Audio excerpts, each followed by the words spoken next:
7 अक्टूबर से जारी पैलेस्टाइन और इजराइल के इस सारे कॉन्फ्लिक्ट में जो पाकिस्तान का किरदार रहा है वो तो सबके सामने है। लेकिन मौजूदा हालात में जहां तमाम ममालिक चाहे वो एक दूसरे के दोस्त हैं या दुश्मन, इंटरनेशनल लेवल पर एक दूसरे से इत्तेहाद करके पैलेस्टाइन में मुकम्मल जंग बंदी और ये इस सारे मामलों को सॉर्ट आउट करने की कोशिश कर रहे हैं, वहीं पाकिस्तान कहाँ खड़ा है या इंटरनेशनली ममालिक जो तमाम ममालिक हैं वो पाकिस्तान को किस तरह देखते हैं। एक छोटी सी वीडियो में मैं आप लोगों को बताने की कोशिश करूँगा दोस्तों, जहाँ पर इंटरनेशनली तमाम ममालिक ये कोशिश कर रहे हैं कि इस मामले को कैसे सॉर्ट आउट किया जाए। वहीं 5 ममालिक के इत्तेहाद ब्रिक्स नामी, जिसमें ब्राज़ील, रशिया, इंडिया, चाइना और साउथ अफ्रीका शामिल है।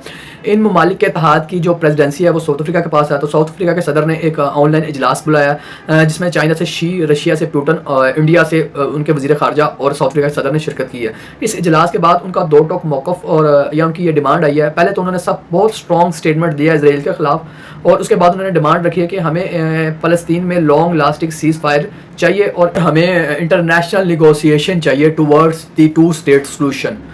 तो ये डिमांड साउथ अफ्रीका के सदर ने पूरी दुनिया के सामने रखी है और ये मुतालबा किया है पूरी दुनिया से।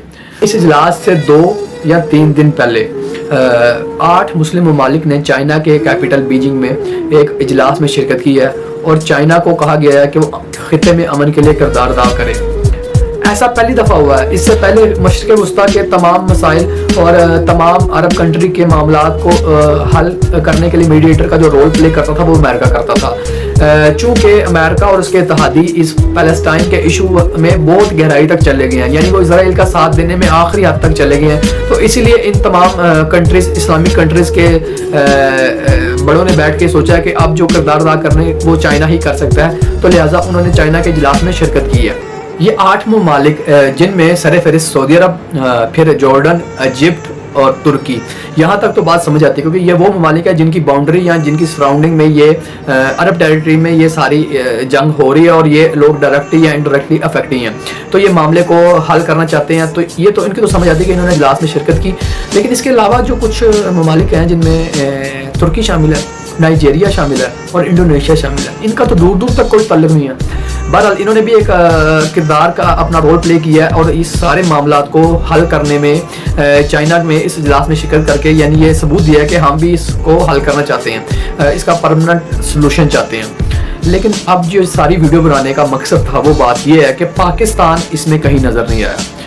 दोस्तों, वाहिद जोहरी ताकत मुस्लिम दुनिया की पाकिस्तान का इस सारे मामले में कोई रोल ही नहीं है।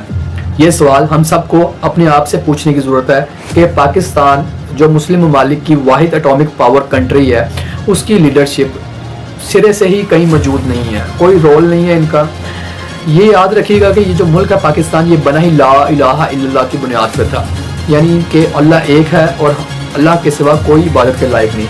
मुझे तो ये सारे मामलात को देखकर डॉक्टर इसरार अहमद मरहूम की याद आ जाती है। अल्लाह उनकी मग़फ़िरत फरमाए, उनके दर्जात बुलंद फरमाए। वो ये कहा करते थे कि पाकिस्तान या कोई भी मुस्लिम कंट्री को इंटरनेशनली फोरम वाले इस काबिल ही नहीं समझते कि उनको G13, G20 या किसी भी इंटरनेशनल लेवल की मीटिंग में इनको बिठाना पसंद किया जाए। लेकिन अब तो मुस्लिम अपने मामलात को भी देखने के लिए पाकिस्तान को कहीं भी कुछ भी समझ नहीं रहे। लिहाजा ये सवाल मैं आप सबके लिए छोड़ के जा रहा हूँ। तब तक के लिए इजाज़त दीजिए। अल्लाह हाफ़िज़।